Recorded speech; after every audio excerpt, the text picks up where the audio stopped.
Hello friends, in this session we are going to learn the basic symbols used for drawing the flowchart.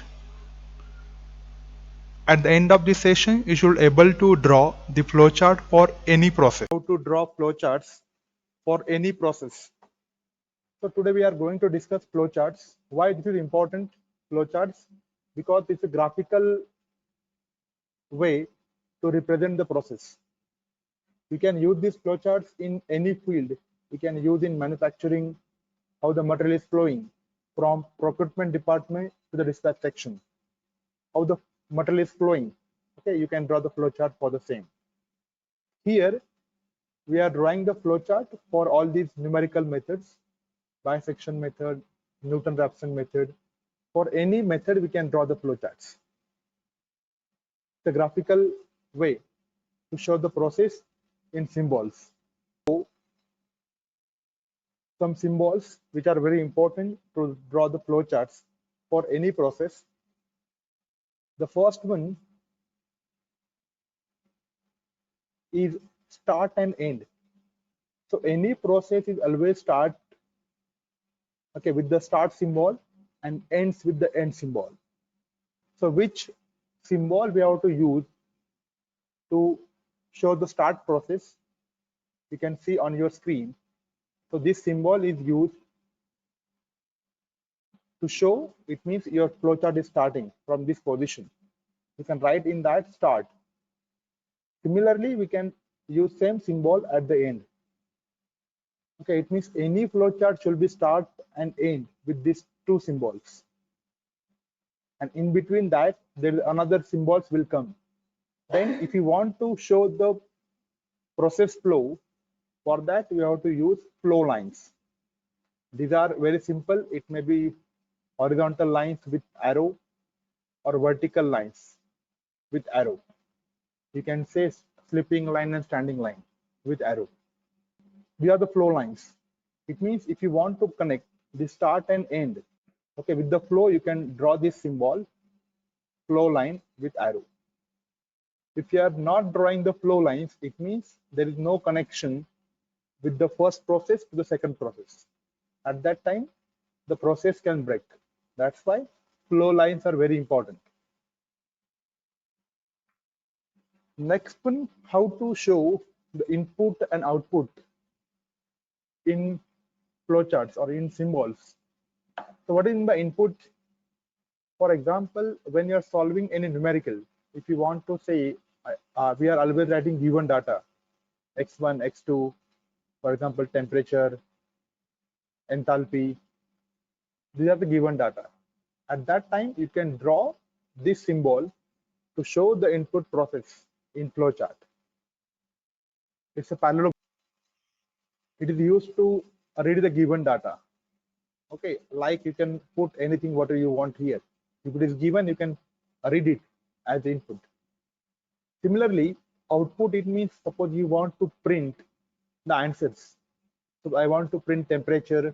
I want output, for example, root of the equation or integration of the some equations, anything. Okay, you can use same symbol as output. Here just we can write output or print the answers like x1, x2, xn. So remember, this parallelogram is only used to show the input and output process in flowcharts. Okay, it is given data and output of the process. Then next one, if you want to show the process, for example, heating process, boiling process, suppose in computers, when you are giving the input x1, x2, I want addition of x1, x2. Okay, so computer will make the process of addition. That is x3 equal to x1 plus x2. That is the process. If you want to show the process in flowchart, we can use this symbol. Okay, it is mostly used for defining formulas.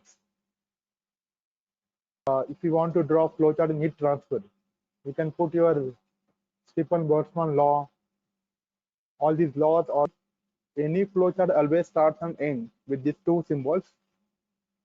And then process, it is used to define the formulas These are the common symbols which are very useful for drawing the flowchart. Okay, now next one, these are the symbols which is used for the decision making and for the loops. So one decision making, that is if else, because these are important in bisection or in any other flowchart. So already we have discussed decision, this symbol if else. Suppose you want to say if f of x1 into f of x2 is more than 0, then you can say x1 equal to x2. Else, you can say x2 equal to x3. So if you are having two choices, if one with yes and another with no, at that time you can use this decision symbol. So at that time we should have two choices, one with yes, with one is no. Then you can make the use of this symbol decision. Then next symbol is preparation. Okay, that is called as loops. Now here the one named nested loops. When one loop comes under second loop, you can call it as nested loops. So here we have to, I will show you the two loops. One is while and one is for. So when to use for loop and when to use while loop, that is very important because there is always confusion. Sir, when should I use while loop and when should I use while loop? For loop. So in numerical methods, we are going with the two process. One is iteration based process and one is accuracy based process. Iteration, it means already we have discussed the output of first iteration is the input for the second iteration. When the question is on iteration base, it means when you are taking the output of first process or first iteration as the input for second iteration or second process, you can always use for loop. When you are using for loop, at that time where we have to end, it should be known before starting the process. In another words, you can say for loop is used for iteration based techniques and while loop is used for accuracy based technique. It means when you are using while loop, you don't know at which point you have to stop. You have to use condition at that time. Okay, so in while loop always you have to use the condition. You have to use some symbols. It may be greater than or less than or equal to, greater than equal to, less than equal to. That is a while loop. So one thing is important, while loop always ends when the condition is false. I repeat, you can note it. While loop always ends when the condition is false, because number of iterations are known. But in while loop, number of iterations are unknown. At that time, where we have to end the process, so when the condition is false, at that time automatically the process will stop. That is the while loop and for loop. You can note down, for loop is used for iteration based techniques, while loop used for accuracy based techniques. Next symbol is connector. To show that process on one page is continued on the another page. So connector is used to show that process on one page is continued on the another page. So in words, you are using the letter PTO. We are using the letter PTO. If you are writing something on the back side of the page, but if you want to show in process, in flowchart, this flowchart is not end on this page. It is continued on the second page. At that time, at the end of this page, you can write this symbol. Thank you for attending this session on flowcharts. I think now you should able to draw the flowchart for any process.